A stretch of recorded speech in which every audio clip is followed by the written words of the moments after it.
কারণ সরকারের কিন্তু তারা যে রায় উচ্চ আদালত দিয়েছে তার থেকে বেরিয়ে যে আসতে পারবে না সেটা তারা বুঝতে পেরেছে। বিচারপতিরাও চেয়েছিল যে কর্মচারীদের অনেক দেরি হয়ে গেছে, এবার সরকার তাদেরকে ডিএটা আগে দিক, যদিও সেটা দেয়নি। পরবর্তীকালে পূর্ণাঙ্গ শুনানি হয়েছে। অক্টোবর মাসের শেষের দিকে বেরোবার একটা সম্ভাবনা আছে, সেটা হলো না। তাহলে নভেম্বর মাস পর্যন্ত, ফার্স্ট উইক বা সেকেন্ড উইক পর্যন্ত দেখতে হবে। তবে এর মধ্যে বেরোবে, আমরা খুব বেশি আশাবাদী। কেন্দ্রীয় সরকারি কর্মচারীরা তার জন্য উদ্বিগ্ন নয়।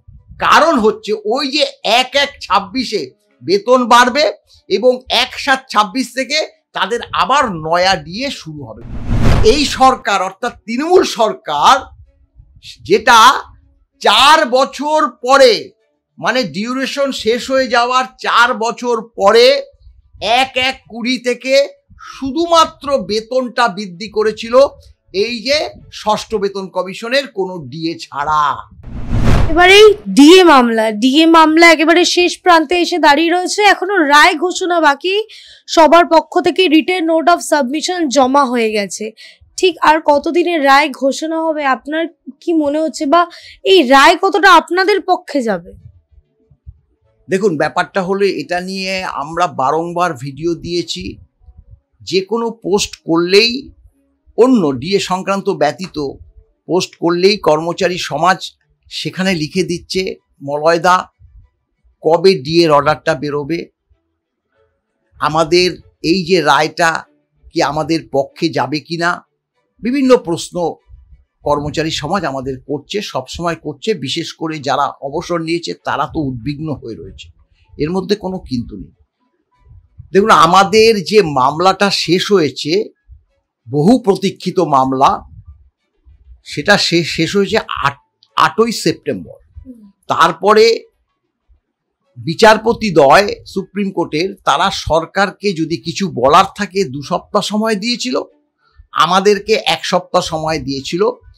তাতে দেখা গেল সেপ্টেম্বর মাসটা পুরো এই কর্মসূচিগুলোতেই সময় অতিবাহিত হয়ে গেছে।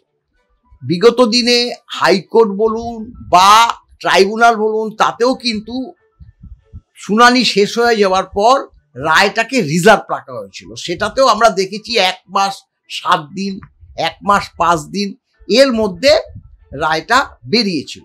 তা আমরাও মনে করেছি যে সেপ্টেম্বর পরবর্তী, কারণ সেপ্টেম্বর মাসে তো সাবমিশনগুলো জমা দিলে সেগুলো তো তারা দেখবে, তারপরে তো রায়টা লিখবে বা পড়বে বা দেখবে। তাই অক্টোবর মাসটা পুরোটা সময় তাদের লাগবে।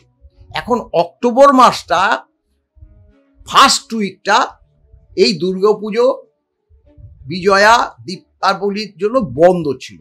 সেকেন্ড উইক অর্থাৎ লক্ষ্মী পুজো থেকে খুলেছে। ওই 100 সপ্তাহ খোলার পর আবার কালী পুজো, দ্বিতীয়া, দিওয়ালিতে বন্ধ ছিল সুপ্রিম কোর্ট। এখন বন্ধ থাকলে তো তারা কাজটা করতে পারবে না। 2 সপ্তাহ অক্টোবর মাসে চলে গেছে ছুটি হিসাবে। গত সোমবার দিন আবার খুলেছে। আজ সোমের পরে আজকে বোধহয় মঙ্গলবার, আজ এই 2 দিন হলো। এখন আমরা কর্মচারী সমাজকে বলছি যে রায় যেদিন বেরোবে তার 3 থেকে 4 দিন আগে আমরা জানতে পারবো যে অমুক তারিখ ভার্ডিক্টটা বেরোচ্ছে। কারণটাও আমরা বলে দিয়েছি, কারণ আমরা তো মানে ওই দিন উপস্থিত থাকবো। বিভিন্ন রাজ্যের যখন যদি আগের থেকে না জানতে পারে, তাহলে আইনজীবীরা কিভাবে উপস্থিত থাকবে? তার জন্য ডেলি কজ লিস্ট বলে একটা ওয়েবসাইটে তারা বার করে, তাতে কবে কোন রুমে যে ভার্ডিক্টটা বেরোতে যাচ্ছে সেটা আমরা জানতে পারবো। এখন আজকে তো মঙ্গলবার, বুধ, বৃহস্পতি, শুক্র, আজকে যদি রাত্রে বেরোয়, সম্ভাবনা খুবই কম, তবুও বলেছি রাতের দিকেই লিস্টটা বেরোয়। যদি বলে শুক্রবার দিন বেরোবে, তাহলে আমরা বুধ বৃহস্পতি 2 দিন সময় পাবো, তার মধ্যেই আমাদের যেতে হবে। যদি আজকে না বেরোয়, কাল বা পরশু বেরোতে পারে, তাহলে তারা বলে দেবে অক্টোবর মাসের 2 তারিখ কি 3 তারিখ, মাফ করবে, নভেম্বর মাসের 2 তারিখ বা 3 তারিখ বেরোবে। এই যে সপ্তাহটা ভাইটাল, অর্থাৎ শনিবার পর্যন্ত কজ লিস্ট বেরোয়, তাহলে শনিবার পর্যন্ত কজ লিস্ট বেরিয়ে যদি বলে যে অক্টোবর মাসের ফার্স্ট উইকে বেরোবে, তাহলে আমরা সেই মতো যাব। কিন্তু অনেকে তো আমাদের কাছে প্রশ্ন করছে সর্বোচ্চ আদালত, আমরা কিভাবে বলবো নির্দিষ্ট কোন দিনে বেরোচ্ছে? সেটা তো আমাদের পক্ষে বলা সম্ভব না। আমরা বারবারই বলছি আমরা অনুমান করছি। কেন অনুমান করছি? এই কারণে যে 1 মাস 5 দিন 7 দিনের মধ্যে আমরা দেখেছি হাইকোর্টের বা ট্রাইব্যুনালের রায়টা রিজার্ভ ছিল, বেরিয়েছে। আরও একটা কথা, আমরা এটাও মনে করি যে যাতে সরকারি কর্মচারীরা দ্রুত ডিএটা পায়, তার জন্য কিন্তু মাননীয় বিচারপতিদ্বয় সরকারকে বলেছিল যে আপনারা আগে 50% ডিএ দিন, তারপরে মামলা শুনবো। সেটা 25% পরবর্তীকালে হয়েছে। মানে কি, বিচারপতিরাও চেয়েছিল যে কর্মচারীদের অনেক দেরি হয়ে গেছে, এবার সরকার তাদেরকে ডিএটা আগে দিক। যদিও সেটা দেয়নি, পরবর্তীকালে পূর্ণাঙ্গ শুনানি হয়েছে। তাহলে সর্বোচ্চ আদালত চাইছে তাড়াতাড়ি মামলাটার নিষ্পত্তি হোক। তাহলে আমরা তো সেটা মনে করি যে তাড়াতাড়ি রায়টা বেরোবে। তাই আমরা বলেছিলাম যে অক্টোবর মাসের শেষের দিকে বেরোবার একটা সম্ভাবনা আছে। সেটা হলো না, তাহলে নভেম্বর মাস পর্যন্ত, ফার্স্ট উইক বা সেকেন্ড উইক পর্যন্ত দেখতে হবে। তবে এর মধ্যে বেরোবে, আমরা খুব বেশি আশাবাদী। আচ্ছা, সেই 107 কি 109 পাতা রাজ্যের যে রিটেন নোট অফ সাবমিশন, সেই পাতার উত্তর মাত্র 11 পাতায় আপনারা দিয়েছেন। কতটা আশাবাদী রায় নিয়ে? কারণ কি বিভিন্ন ক্ষেত্রে যে প্রসঙ্গটা উঠছে যে রাজ্য যদি রায় আপনাদের পক্ষেও আসে, যদি আবার রিভিউ করে বা কোনোভাবে সেটাকে আটকায়। আমরা যে আইনজীবীদের সঙ্গে কথাবার্তা বলেছি, সে 111 কেন, আরো বেশি দিতে পারত। আমাদের যে মূল যে ভার্সনটা মাননীয় বিকাশ রঞ্জন ভট্টাচার্য বারবার শুনানিতেও তুলে ধরেছে, কারণ সরকারের কিন্তু তারা যে রায় উচ্চ আদালত দিয়েছে তার থেকে বেরিয়ে যে আসতে পারবে না, সেটা তারা বুঝতে পেরেছিল। তাই তারা সেই সময়, অর্থাৎ 2018 সালে মাননীয় দেবাশিস করগুপ্ত এবং শেখর ববি সরাফ 31শে আগস্ট 2018 যে রায়টা দিয়েছিল যে DA is a legally enforceable right, সেটার পরিপ্রেক্ষিতে তারা কিন্তু সেই সময় সুপ্রিম কোর্টে আসেনি। তারা সেই মামলাকে আরো পরবর্তীকালে রিভিউ করে বা ট্রাইব্যুনালে গেছে, সেখানে হেরে আবার রিভিউ করে, আবার সেখান থেকে আবার মাননীয় হরিশ ট্যান্ডনের বেঞ্চে এসছে, সেখানে মামলা লড়ে রিভিউ করে সময়গুলো অতিবাহিত করেছে। এবং এই যে মাননীয় হরিশ ট্যান্ডনের বেঞ্চ ওই DA is a legally enforceable right তো রেখেইছে, ফান্ডামেন্টাল রাইটও সেখানে যোগ করে দিয়েছে। তারপরে এসছে এসএলপি। তাহলে 18 সালের মামলায় যদি 22 সালে এসে সর্বোচ্চ আদালতে মামলা দায়ের করে, তাহলে এতটা পিরিয়ড কোনো সময় কন্ডন হয় না।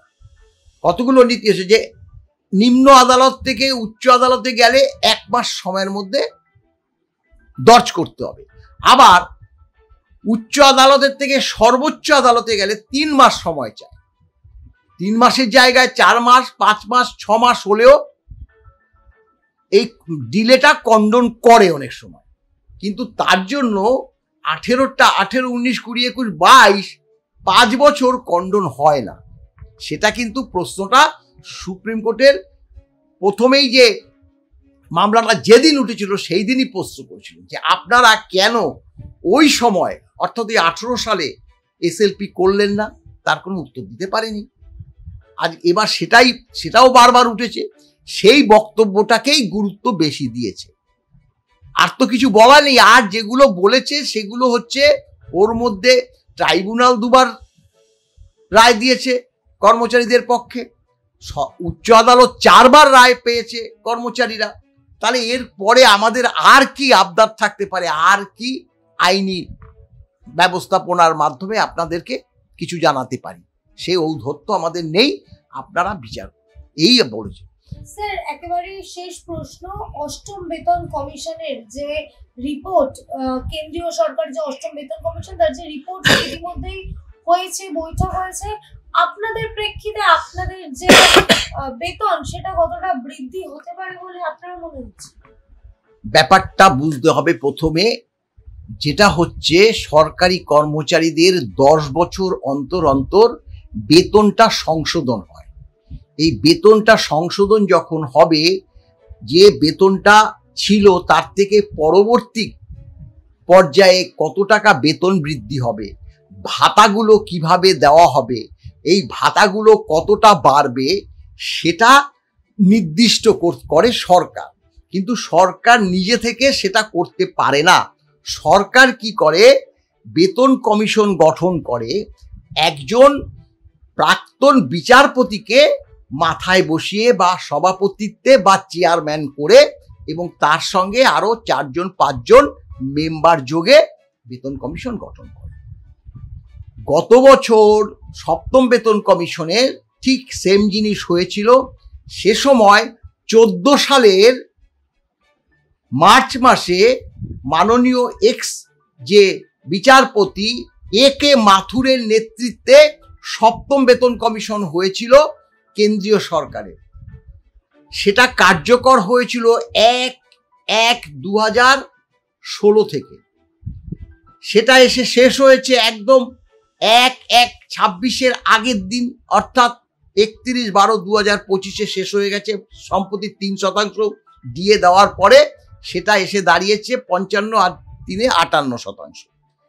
এখন গতকাল কেন্দ্রীয় সরকার মাননীয় প্রাক্তন বিচারপতি রঞ্জনা প্রকাশ দেশাইয়ের সভাপতিত্বে বলুন বা নেতৃত্বে বলুন বা চেয়ারম্যান গঠন করে বলুন, তারা বেতন কমিশন, 8ম বেতন কমিশন গঠন করে তাদেরকে 18 মাস সময় দিয়েছে সরকার, যে এই 18 মাসের মধ্যে আপনারা রিপোর্ট জমা দেবেন। সেই রিপোর্ট কেন্দ্রীয় সরকার গ্রহণ করে কতটা রাখবে কতটা দেবে সেটা তাদের মন্ত্রিসভা সিদ্ধান্ত নেবে। সেটা হয়ে গেছে। এটাই এখন এই প্রেক্ষিত, এটাই আমরা বলবো যে কেন্দ্রীয়, দেখুন কংগ্রেস আমলে 7ম বেতন কমিশন গঠিত হয়েছে আর বিজেপির আমলে সেটা কার্যকর হয়েছে। কংগ্রেস বলুন বা বিজেপি বলুন, সেটা কিন্তু এখানে দল বা সরকারটাই আসল।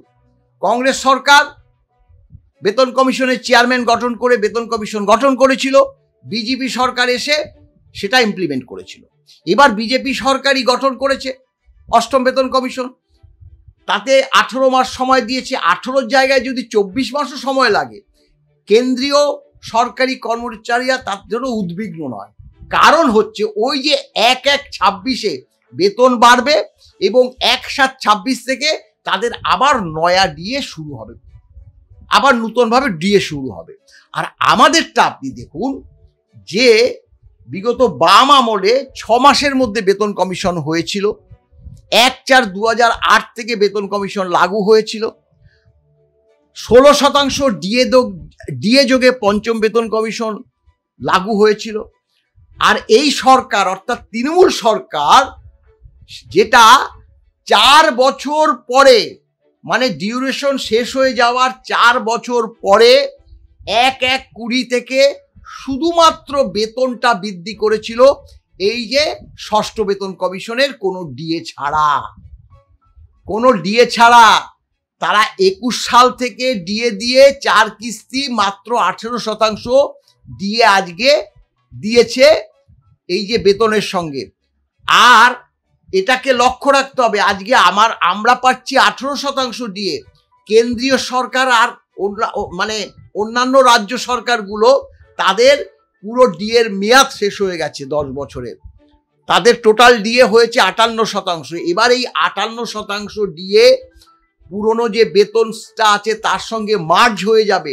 All India consumer price index অনুসারে ওই যে 26 সালের 1 জানুয়ারি কতটা বেতন বৃদ্ধি হবে সেটা নির্ণয় করবে এই মাননীয় চেয়ারম্যানের নেতৃত্বে 8ম বেতন কমিশন। অর্থাৎ তাদের উদ্বিগ্ন হওয়ার কথা নেই। আর আমাদের কেউ মানে তারা জানে যে আজকে 18%টা 58% হতে আরো 4 বছর সময় লাগবে। 6ষ্ঠ বেতন কমিশন যেমন 4 বছর পরে হয়েছে, আমাদের সপ্তম বেতন একটা কম আছে, সপ্তম বেতন সেটাও 4 বছর। তবে এইটুকু আমাদের আশা যে এবার আর তারা বেতন কমিশন করার সুযোগ পাবে না, কারণ এই সরকার থাকবে না।